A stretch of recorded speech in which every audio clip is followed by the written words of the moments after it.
પાલિકા પંચાયતની ચૂંટણીમાં મતદાનને 8 કલાક પૂર્ણ થવાના આરે જૂનાગઢ મનપામાં 25%, નગરપાલિકામાં 33%થી વધુ અને તાલુકા પંચાયતમાં 38% મતદાન.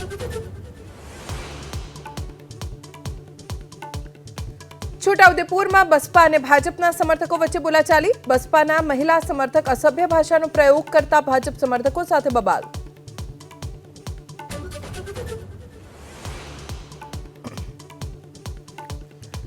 જૂનાગઢમાં મતદાનના દિવસે પણ ભાજપના ઇશારે મહિલાઓ પ્રચાર કરતી હોવાનો કોંગ્રેસનો આરોપ. પ્રચાર માટે રાજકોટથી મહિલાઓ બોલાવ્યાનો મંજુલાબેન પરસાણાનો દાવો.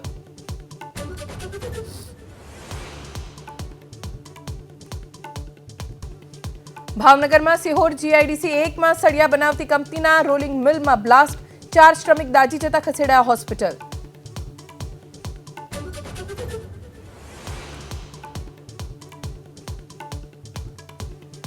નવી દિલ્હીમાં ભાગદોડ દુર્ઘટના પર વિપક્ષે ઉઠાવે સવાલ. કોંગ્રેસે રેલ મંત્રી અશ્વિની વૈષ્ણવનું માંગ્યું રાજીનામું. અખિલેશ યાદવે પણ કર્યા પ્રહાર.